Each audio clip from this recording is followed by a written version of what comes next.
Thanks for joining us for episode number 483 of the West Tigers podcast, right in the middle of the week, after the Canterbury game, before the Canberra game. And Mitch is here and Nick is here. And Nick, it is your birthday, so above and beyond, it is very much appreciated making this special appearance on your birthday night. I hope you're not getting any too much trouble from your wife. No, not at all. I think she's quite happy to palm me off for an hour or so. No, I had a bit of time this Respite. after. Yeah, had a bit of time this afternoon after the kids came home from school with the family. So we had dinner not too long ago, and it's a bit of downtime before they go to bed. Hopefully, the boys will be in bed shortly. But thought I'd join and talk a bit of West Tigers because we're going so good. Didn't want to be away from it. Well, it is appreciated. Mitch, I'm sure you've been watching or listening to the pod. If you did, the Sunday night pod, just Nick and I. Josh is coming back from a bout of COVID, so hopefully he's back on the mend soon. It was a pretty pessimistic sort of pod, and I think that the West Tigers fan base, certainly on the weekend, was struggling. What were your impressions of what we saw out there and where things are at? Yeah, g'day, boys. Thanks for having me again. Happy birthday, Nick.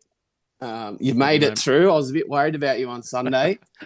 Yeah, no, I think like everyone, I think I texted you, Joel, and said that the less spoken about Saturday, the better. I actually went through it. I watched the highlights again Sunday, and I was still in the same sort of mood. Then I watched it again actually just this afternoon to see where we went wrong. And like you look at the score and the stats didn't actually read as bad as what it did, but as a fan, the body language in that first 10 minutes, you could just see we're going to go down the same old rabbit hole of the poor old Tigers, and just never felt like we're getting into the game. Like even sort of early on in the second half, we finally, I think they said it took 45 minutes to get to play the ball inside their 20. And it's just, we finally get some ball down there and our fifth place set, Dewey grubs it for himself and turns it over, and then they're back down the other end. So, yeah, no, it was definitely a tough watch. I had a couple of mates over watching, and I threatened to turn the TV off, but we sat through it. And, yeah, it's hard. It's definitely hard as a fan. Highlights. They were obviously the Bulldogs highlights because I don't remember there being any West Tigers highlights. Yeah, there was definitely few and far between of even the Tigers getting the ball in the 20-minute highlight package. But yeah, I think they'd get a good 60, 70 minutes of lowlights from the Tigers. There's been times on the pod where I've spoken about West Tigers victories, and it's looked good on the score sheet, but deep down inside, the opposition hasn't really turned up. It's been a poor showing from, for example, a Gold Coast team. We've come up against a Gold Coast team that's just not on. They haven't travelled. We've won by 20. And I've sort of made the point in the past, it's probably not really a real reflection on where we are and where they are. They had an off day, we had an on day. Nick, in hindsight, now that we've sort of calmed down a little bit and we can look at it maybe a little bit more holistically or from a little slightly more healthy perspective and less emotional perspective, I don't know if it's necessarily a true reflection of where we're at as a football team. Um, that's a very interesting, if you want to call it a statement. I'm You not can't be sure. where we were earlier in the season and then be No, that poor. I well, mean, it's a huge turnaround. It's a yeah. massive turnaround, and clearly, and it's been said many times, the confidence level zero at the moment. And you can see it in the boys, like Mitch was just saying, in the first 5, 10 minutes, even after the first 90 seconds, when the Bulldogs scored that first try, like their heads go down, and you can just see that there's a bit of lack of talk. I know Romy was trying his best to get the boys pumped up and focused, but there's just an overall lack of confidence within the playing group. And it's shown like how poor have our starts been the last however many games. Yeah. We're not starting well. We're not completing sets, or we're in the case of last week against the Dogs, O'Sullivan kicked that 40-20 at the end of their first set. And momentum was instantly in the Dogs' favour, and then we're just weak out wide, and they ran around us and scored. But it's horrible. But yeah, and the commentators on Fox and the commentators on Nine have all referred to how well we started the season and how quickly it's turned, and no one saw this coming. And even as recent as a few weeks ago, some of the journos on NRL 360, I think it was Brent Reed, was saying he still believed the Tigers would make the 8, but we have not turned it around. So there's zero confidence into place. I think with all the Luai stuff that's gone on the last couple of weeks, and now that he's been told, he's going elsewhere, or he's definitely going elsewhere, he's off to Para next year, that you can't help but think that must have had some type of additional impact on the playing group as a whole. I would suggest, though, when I think about it, just listening to you there, Nick, I think that it might be less about what Luai is doing and more about the fact that we started out so well. And then, because, let's say that if I'm Sunia Taruva, for example, right? Yeah, it's sad that my friend's going, but I can understand he's got a young family. He's going to take that opportunity in PNG. You know what? It's the NRL. Players come and players go. It's not the end of the world. I think it's more about the losing confidence from watching the season slip away and some of the losses that we've had and not being able to, or I guess being shown up to maybe not be quite as good as what we thought we were. I think that's more it, Mitch, than around the Luai thing. The Luai thing's a nice, easy distraction, and I'm not saying it's a positive thing, but I don't think that's what's got us to this low point. No, and I think earlier in the year, like we'd have periods in the earlier games that we actually won where as fans we're going, oh, what are we doing? Like we've got 60 good minutes and then we'll have a lull of 10 minutes. But then as the season's, like it's a long season, as the season's gone on, we're starting to see, we're playing a good 10 minutes, a bad 25 minutes. Like for example, like the Gold Coast game, our last win, we come out firing and then we had a lapse for 20 minutes and they put 24 points on us. Yeah. And I just thought that's season over there. But credit to us, we actually bounced back at Leichhardt, so we should. But our gap between our good and our bad just seems to slowly be widening. And now it's sort of like our gap between our bad and our horrible is starting to show itself. So it's been a shame. Like I'm trying to sort of take the positive side. Like if we had lost 5 in a row at the start of the season and sort of had kicked on through the middle and then we're sort of dipping again now, would we be happy with 7 wins? Or like I'd look at the Dragons, their fan base. They've won 2 games and they're all up and about because, we've signed this, we've done this. But until they start winning, I don't know. It's a long season. And I like you said about the Luai thing, I know there's going to be, unless he's a real prick in the change rooms and is upsetting a lot of people, these blokes are rocking up to training to do a job and they should be professionals. So, yeah, fingers crossed that we can find something in the last 6 or 7 weeks. Joel, do you think we just simply overachieved in the first 2 months of the comp?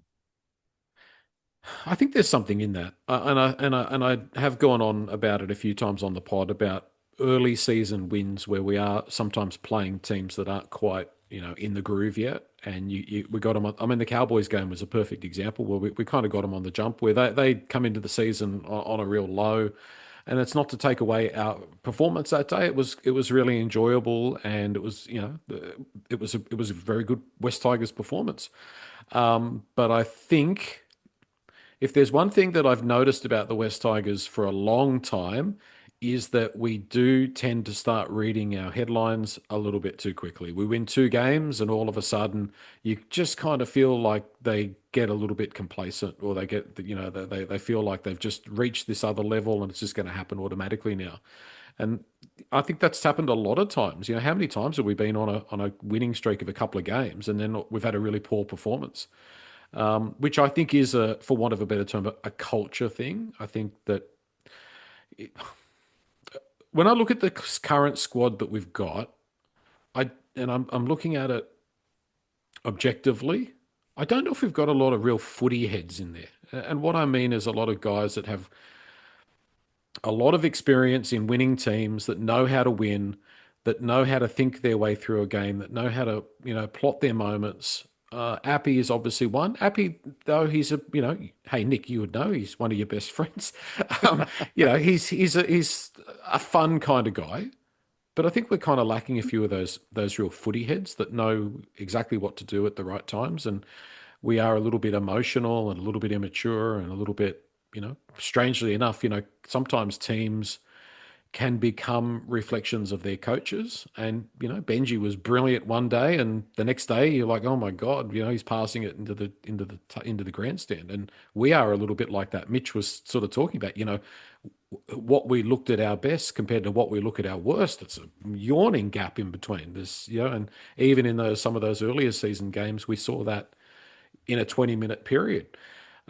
So consistency is what you can build off, and we're still not consistent. I mean, we've been consistently bad, but we need to be consistently competitive before we can be really good. So, yeah, I don't know. I don't think it's necessarily a true reflection on where the team is at, but in saying that, there has to be something through the last bit of this season. If things don't turn around, if we don't find some improvement, it's going to affect all sorts of things like memberships, confidence, recruitment, all sorts of stuff for next year. So, it's really very, very important time for the club. And there's already been a few fans and people posting on our Facebook group saying they've unchecked the box to roll over their membership for next year. And I know I did that this time last year because I'd had enough. Yeah. Sure enough, during the off season, you get a little bit excited around Christmas time and you tick the box to renew again. But yeah, this is all very damaging, right? And like you say, if we lose the next 6 with the bye in between, it is not a very good way to end a very, very disappointing season. Yeah. And I've spoken a bit before about it's not necessarily a healthy steam valve to let off. That the only way that the fans have got any sort of say on anything is to cancel their memberships. That's a huge problem for the club. But anyway, let's hope that we don't get there. Let's hope that they give us some reason to have some hope heading into next year. But Nick, it is kind of like an abusive relationship where you say then it's never going to happen again. They just had a bad day. We've been in this bad relationship for a long time. Very long time, Joel. We were just chatting about this before we jumped on. Between the two of us, we have not seen many finals series. Exactly. Yeah. Mitch, Jeral Skelton, he's a big. Your attention gets drawn straight away to looking at that back line. I think we might have seen the end of Jeral Skelton. I'm very disappointed with where he has been in recent times. And it feels to me, a player that's off contract, I don't think Jeral's going to be with us much longer. No, it doesn't look that way, which is it's sort of one of the things. He's got the build, the physique of a weapon on the edge. And I don't know, like he's obviously rocks and diamonds. He's a young player. I'll ask you boys, is he like he plays his best down the left edge this year against the Bulldogs? He got the couple of tries, and earlier in the year, I think he looked better on the left-hand side. Is he a victim of like the flip-flopping back line that we've had all year where he's starting on the bench, he might play, he might not play, he's not playing reserve grade at all, and then when he does come in, he might start on the wing, end up in the centres or on the right-hand side? Is he a victim of maybe not getting the stability? I think a lot of players in our team are a victim of being shuffled around, especially in the backs. 100%, yeah. I think you look at Taruva, he's a specialist winger and one of the best finishers in the game, but this season he's fallen way off the radar, especially the last 2/3 of the season. He started out pretty strong when we were playing well and scoring points, but then we started having issues with Taylor May and what's his name? One arm Tower as well. So, yeah, the one arm man. Yeah, correct. And then wingers were playing in the centres and centres were out in the wing, and we're bringing in a few reserve grade players. And yeah, you're probably right, Mitch. It's probably got a fair bit to do with it. But yeah, I think there's probably a few that you can throw into the same bucket. I mean, how can you build combinations as well with what we've had this year in terms of the backs? But with Skelton, I think the main thing is that this is today's game for wingers. You've got to be quick, and he's just not quick. And so if you're not impactful in other ways, like unless you've got a great jump, or you can do something else, you've got some other trick up your bag. If your only real claim to fame is being able to put on the occasional good hit, I mean, that's just not enough. And I think that Jeral might transition maybe into being a forward somewhere down the track, but I don't think it's going to be at West Tigers. And it's disappointing because I had high hopes for him. I thought he was going to be a good one. Yeah, sorry, Nick. Yeah, when we got him from the Bulldogs, I had high hopes. We had a big outside back, looked strong. Yeah. But my disappointment was, like you mentioned, he's not a target with the crossfield kick. He's not that freakish guy that finishes outside the field and puts the ball down. He's good out of the backfield. But even watching the other day, he was sluggish coming out. We just looked tired, like worn out, a bit like the fan base, I guess. But yeah, I know it's how been you feel, Jeral. Yeah. yeah, but yeah, it's a shame. Like, but it's like a lot of players that come here. If yeah, but like I said earlier, I feel for him because it's been flip flopped around, and I just hope that the young kids are better, and we're going to see a few of them this week. Yeah, we'll see this weekend, Joel. We've said many times, I'm pretty sure that Benji and the rest of the West Tigers coaching staff listened to the podcast because you were banging on about how slow we've been outside in the backs for quite a while now. And we've got Junior Tupu and Tino Tavana back on the wings. So be interesting to see how Junior goes, and Tavana as well. He had some moments early on in the season and not too many opportunities since then, but both quite quick, both a little bit different. So it'll be interesting to see what they can bring. Well, Tino is, that's a good example of a couple of things. Like if you remember how good he was in the try he scored in the trial game up in Newcastle, how good he was in the Warriors game, and then how poor he was in the Cronulla game. Like that's young players, isn't it? And that's the West Tigers this year. The gap between Tino's best and his worst is immense. So hopefully, as he gets more experienced, he becomes more consistent. But he's got a bit of pace and a bit of class. What's really interesting is just jumping ahead here. I don't know who's going to be our rookie of the year. I really don't know. I mean, everybody had Makasini, who only played one game last year, so I think he would have been eligible this year. I don't think Makasini's going to get it.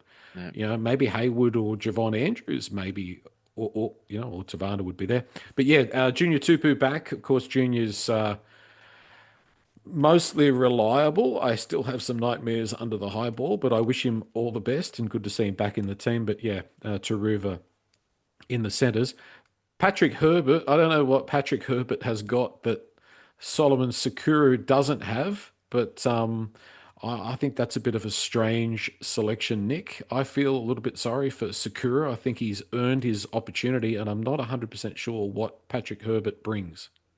Apart from experience, I A suppose. little bit of experience. Yeah, I know Herbert had a couple of years out or a few years out before he came to us this year, but yeah, that's the only thing I can think is, we've made a switch in our wings, Junior and Tavana in. So Junior's not that young anymore, but Tavana is. So maybe a little bit of experience inside them with Taruva and Herbert playing in the centres.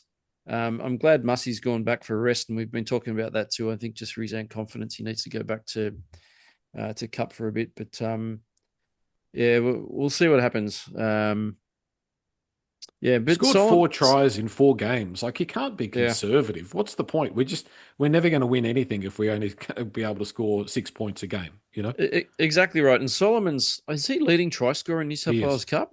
Yeah, and I know he's had a really good combination with Javon and also whoever else has been playing. I know Jock's been playing in the halves and Latu's been back there a little bit too, but he's been playing really well in Cup. Now, I'm not sure of the exact contract status. I did have a quick look on Zero Tackle. Solomone Saukuru is only contracted to this year, so I'm not sure what's happening next year. I don't know if that's got anything to do with it. I don't know if he's signed elsewhere or he's going elsewhere. Maybe Benji doesn't want to give him a run for some reason we don't know about, but it is a shame because he's playing well down in Cup. The only thing I can think of, Mitch, is that maybe Benji's worried about him defensively, but I mean, hey, if we picked players that couldn't tackle, we'd be in all sorts of trouble. Yeah, like I hope that there's something there that they're seeing that he's working on. Like you see, the good teams hold the younger players back and don't just throw them in for the sake of throwing them in. But it's not like he's a underdeveloped junior. He's been around for a while, and he's a solid looking unit on the highlights I've been watching. But it has to be just because there's a couple of younger blokes either side of him. But I just think that they're actually winning some games in Cup. They're coming in without the scars that the top grade team have. Like Nick said, he plays next to Javon in Cup. Why not? What's the worst that can happen? Yeah. Like we put the kids in, we can see the glimmer of hope. And like I said earlier, that's what St. George are doing. They're popping their licks, but their younger players are getting that experience. I'd much rather having Saukuru out there than a wounded centre that we have had out there in the last 6 weeks. And young players just aren't what they used to be. Like they just, let's get out there and let's rip in. It's a young player's game. Yeah, for sure. So it is a little bit bizarre, but yeah, maybe there is a reason. Maybe he's got a little niggle that we don't know about. But yeah, I'd definitely have him in.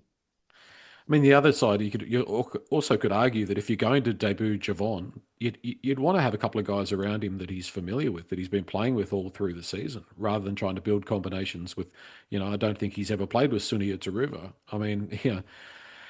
But anyway, I'm not the coach, at least this week. Um, Nick?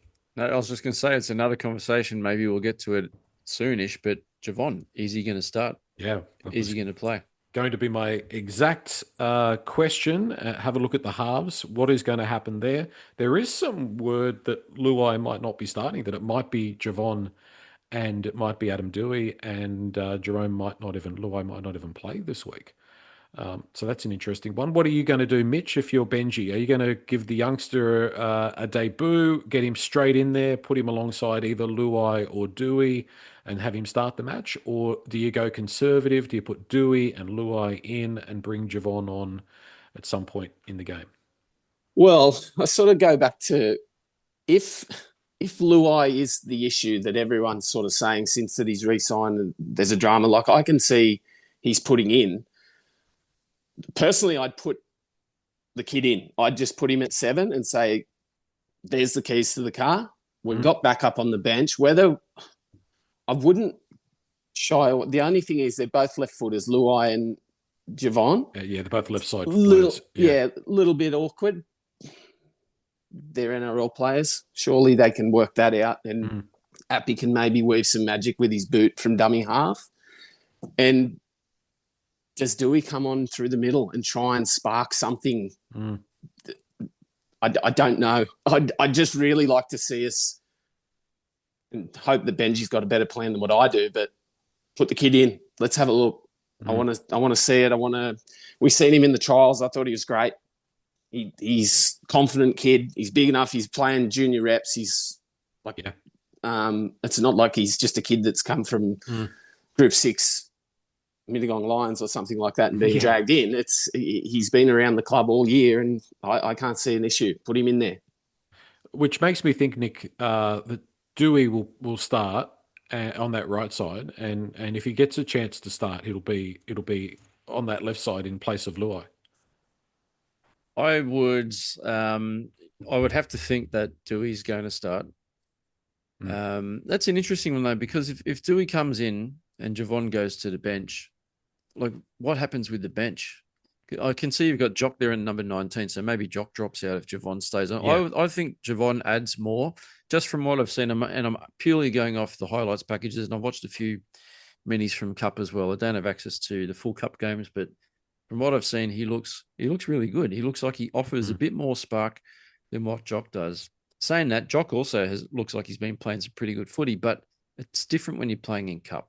Like the game just is different. Yeah, it's totally different. Yeah. But I think like what Mitch is saying, Javon's he's a tall young fella. He's got a lot of skill. He's a real footballer, eyes up footballer. I'd love to see him get a crack. We're 6 weeks out from the end of our season. So if he's going to play, if Javon's going to play, and if he doesn't start, I want to see him at least try to get 20 minutes, like 20 solid minutes in. I don't want to see him come on for 6 or 7 minutes towards the end. That's not enough to give him a real taste of it. So I'd love to see him play. We love to set up these sink or swim sort of situations, don't we, Mitch? It's kind of like, okay, here you go. You've never played NRL. Here you are, straight into the halves, and everybody's going to be watching, and we've got to win because the club's falling apart. So good luck. Yeah. I get where you're coming from. The only other thing I can sort of think of is like, if you name him at 7, all week you can go, you're in. Like it's when am I going to be on? What am I going to do? Like what Latu's had to deal with all year. It's like, am I going on in the halves? Am I going on at hooker? Am I going on lock? Just, mate, you're 7. You're running the team. Yeah. And we'll give you to the rest. Give him the confidence and say, look, you've got the rest of the season at it. Yeah. And yeah, and that's the other thing too, putting these kids in, the fellas that have been out there all year that look flat and jaded, surely they can find something to spark to get around these kids to sort of, lay a platform. I know we'll get onto the game later on, but I think it's time the forwards aimed up a little bit more and started laying a platform for these if he plays for the young fella and for the halves. Yeah, well, that's a very, very good point because, debuting in a team where your forward pack's got some ascendancy is totally different to seeing what we've seen at times with our forward pack this year, which has been, treading water. So yeah, well, I'm going to be really interested to see how that goes, and I wish him all the best. And we've got a lot riding on this young man, and I hope he lives up to expectations. But there is a lot of pressure on him. But I think I agree with Mitch. I'd be saying to him, you're there for the rest of the year. Make the most of it. We want you to hit the off season with 6 first-grade games under your belt and get ready for 2027 because invariably he's going to be part of the team next year, Nick. He's found himself in a position where NRL is right on his doorstep, and 2027 West Tigers are going to need him and Latu. Yeah, but that sounds like the halves combination, Latu and Javon, but then you've got Adam Dewey. I still don't know what you do with him. I'm actually a little bit surprised. I know Dewey was originally out with that charge and now coming back in, but a little bit surprised that he wasn't potentially going to be a centre this week or even thought about for centres instead of maybe Pat Herbert. I know Dewey's played a bit of centres. I know he's quite stubborn, Dewey, and he's said that he's a halfback and he wants to play halfback. The thing with Dewey, and I know it's hard, right? And I can't judge. I haven't played rugby league, not anywhere near that level anyway. But he's been the half of our team the last few weeks, and we've been struggling. We haven't had much creativity at all. But like Mitch was saying earlier, that little play that when we first got into the Bulldogs half last week, and he just put that little grubber in behind the line and turned the ball over. Like there was no team play in that. That was just Adam doing something for himself to try and kickstart something for the team. But I don't know. For me, he's not. Maybe I just want to see change. Maybe we just need something different. And like you said, last pod job, the definition of insanity is doing the same thing over and over. Well, we have to because if you look at the stats, so the Raiders, they've won their last 3 games. Each time they've scored 24 points or more to win those 3 games. And we've scored, 12, 6, 6 and 0, I think it is from memory. So, we've got nothing to lose because if things run out anything like what they did last week, it's no wonder the Raiders are absolutely short price favourites. So we need to try something different. And this is where a coach needs to come up with something different. So you just said the Raiders have scored 24 points or more in those games. We haven't scored 24 points in our last month. Yeah, that's right. Exactly. Yeah. All right. Well, we are moving into, I guess, to that Raiders game preview. So, is there enough impact in the forwards and on the bench? I know we are down to slim pickings. We're struggling for numbers. Fanua starts. Terrell May, of course, is there. Samuela is there again. Ethan Roberts gets his first run on start in the number 12, and of course Alex Twal at lock. And then on the bench, I like having Sione back on the bench, and I like Bunty being there on the bench. I think that's the best you're going to get from Bunty, and Alex Seyfarth, of course, on the bench as well. The Raiders will be missing Hudson Young and a couple of others, but still that forward pack, Mitch, it's. And again, if I go back earlier in the season, I thought there were times where our forward pack looked really good. We were making decent yardage. We were going okay. But now I look at them and I look at last week's performance, and that has me really worried that there's not anywhere near enough impact against this Canberra team. Yeah, and going back to last week, some of the attack that the Bulldogs got threw at us and got points, it was block for a block and managed to get a 2-man overlap. This Canberra side's very fast. Yeah. Their forward pack is huge. And like you said, they're missing Owen Paddy and Hudson Young. They're the 2 positives I wrote down for the weekend's game. I just don't know where are our big kids that when we get down to this sort of number of players that we can just light a match under and just say, go as hard as you can for 10, 15 minutes. Because to me, Pole's that player off the bench. When we're at full strength, we have the props, and then he just comes on, gives us that firebrand either side of half time, and then we get back into our work. We look so small on the bench. He's obviously Kit, will he come in onto the extended?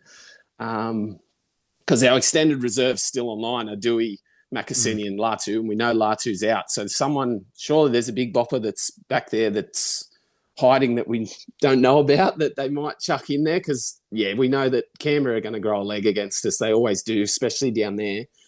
I think we're going to be up against it. Yeah, well, we have Aaron Woods comes to mind, but in terms of West Tigers developing props, there's not many over the years that we've developed from in-house, have we? It seems to be a real glut. I mean, unless I'm missing something, Nick, any other names come to mind? But in terms of local homegrown props, geez, there hasn't been much since Aaron Woods. Obviously, Fanua Pole we've developed, but he's not a local junior. Alex Seyfarth. Alex Seyfarth is not a prop. He should be only playing in the middle, but he's not a prop. Are we going back to Jetta Scandalis or we're going back a long way there. That's right. I just know that there's a lot of big Islander boys around the Campbelltown and around that area that I've been a speed hump for many years. I just don't know where they go. It's a real shame because, like we say, Terrell May's is really, really good, but he needs a spell, and we just can't find that X factor for, we've got the back rowers, but that just those middles that can just bend the line consistently, do their job, get off, come back on and go again, because the game's just so fast now and we just look off the pace. Yeah. And look, I think we've said it over and over again that recruitment for next year, there needs to be some additions to the front row, and I can't see them necessarily coming from within the club. So I don't know what sort of magic we're going to have to weave to fix that problem, but it's a huge problem. I think there's enough there in our forward pack, especially the starting forward pack, to compete with Canberra. But the players have either got to get on the pickle juice or the angry pills before the game starts. Like you said, Joel. Not so far. We don't need him on the angry pills. Don't give him any. Maybe it's a liability. Yeah. Maybe he can take a half an angry pill just to get the levels up a little bit. But like you said, Joel, earlier in the season, we were dominating field position. We were making a lot more meters, and we were playing most of the game attacking teams within their red zone. And we can't get anywhere near there now. Now, you spoke about Terrell May, Mitch. He does look tired. And for me, he's slowed down. He's almost lumbering. Yeah. He still makes meters, but it's slower. And it's obviously, I think, got a lot to do with the amount of minutes he's been playing over the last couple of years. It's been too many, and he's been carrying the pack, especially last year. And right now, he's not very effective. For me, he's not very effective. And maybe it's a body language thing, Nick. Sorry to cut you off, but he's gone from Timu Terminator, where he actually looked big and strong and imposing, to he's just kind of looks like the big fat kid out there now. He looks like the guy. I'll let you say that to him. Yeah, but when you watch a junior football team and there's one kid up the front that's 20 kilos heavier than everybody else. He's not your big muscly prop. No, he's not your seemed to be last year. Maybe it was the way he was playing. He's not built the same way as a Fanua Pole or someone like that. He's not your big muscly guy. I think he's probably naturally just a little bit heavier.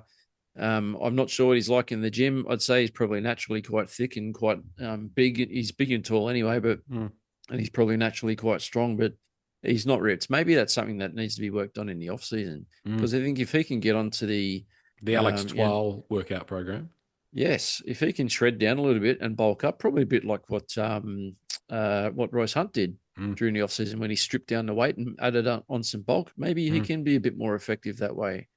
But look, the forwards have to come out firing. They have to come out firing, because if they don't match it with the Raiders in the forwards, that we're going to be no chance. So I think it's going to be beneficial for us that Uppy's starting this week. Yeah. I know he came off the bench, and I was excited to see how Hayward would handle it.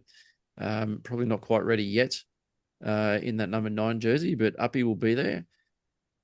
On paper, we don't look that bad, but we haven't been playing well. We've spoken about confidence. It's in the toilet at the moment.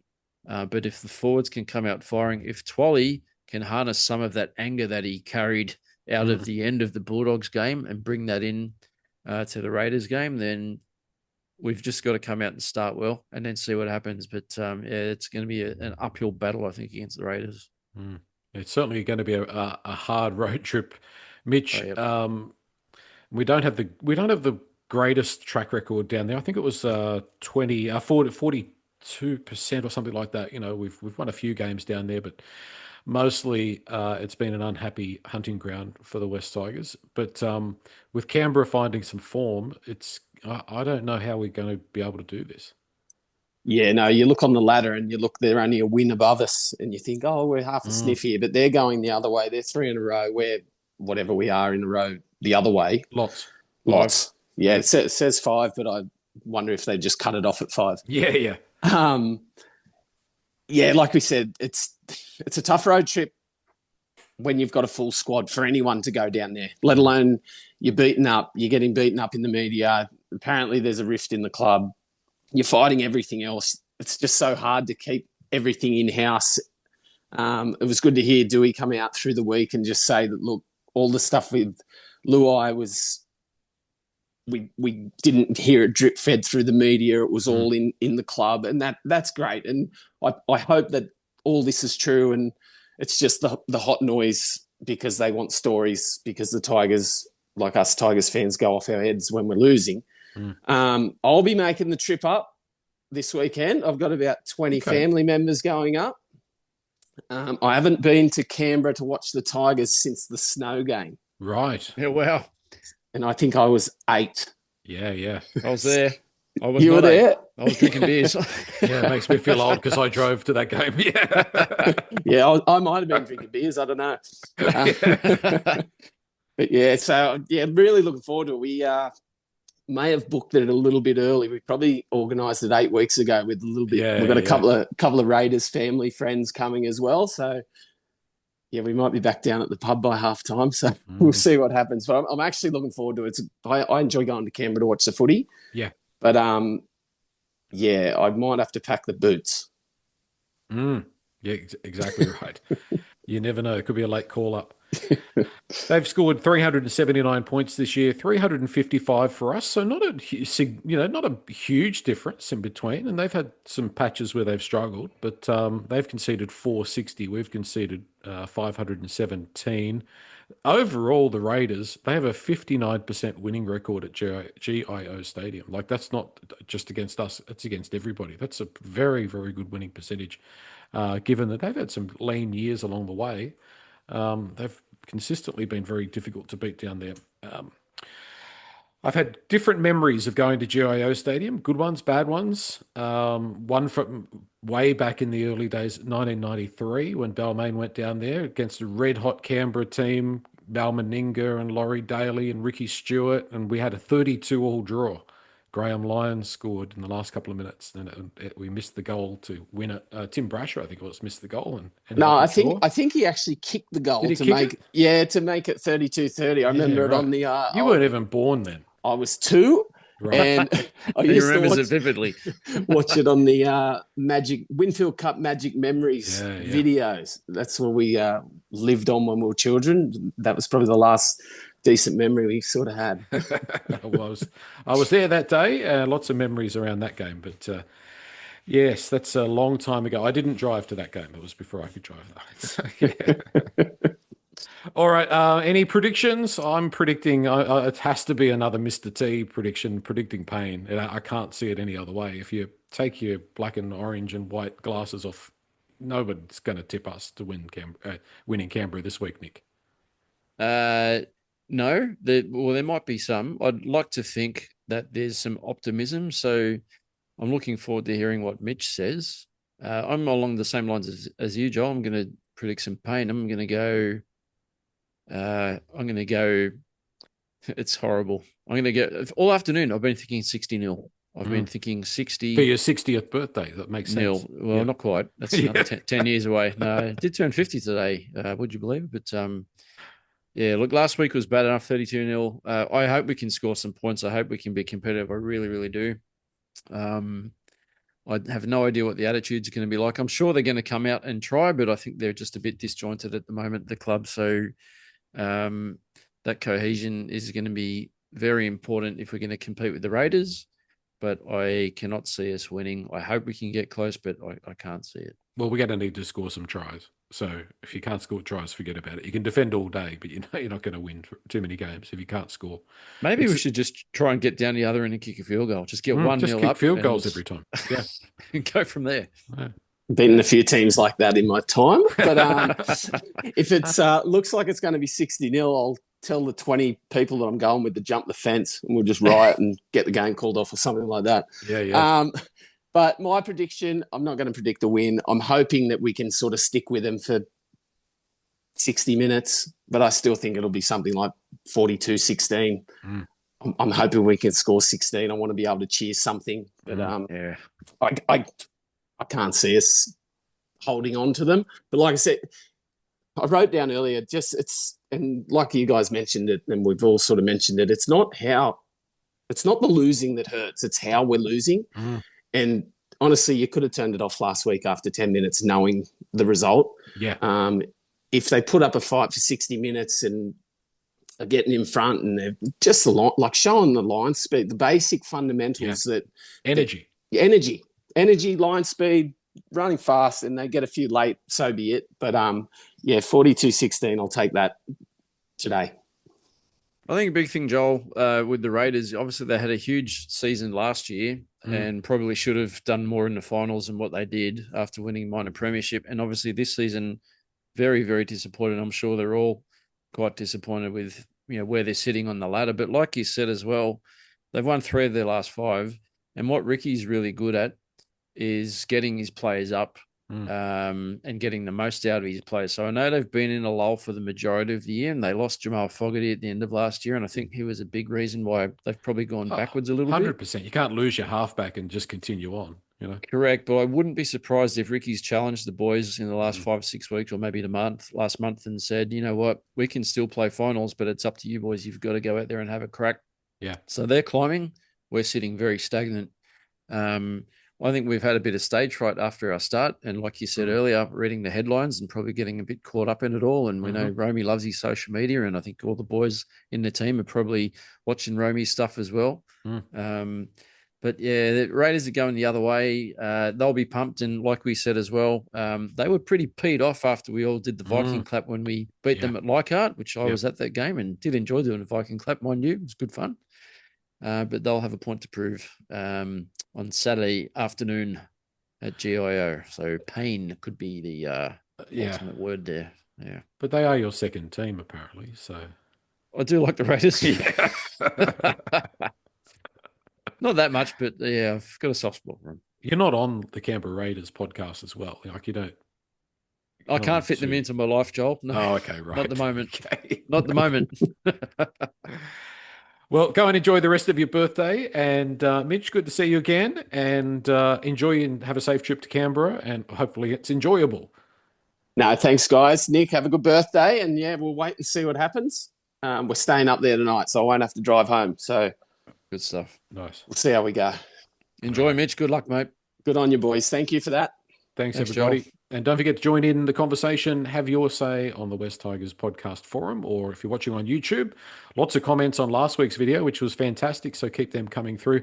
And we do like the ones where you don't agree with us. It was very good. Nick? Up the Tigers. And yes, thank you for all those comments, especially those negative ones. It gives us something to talk about. So much appreciated. Exactly. Cheers. Thanks, everybody.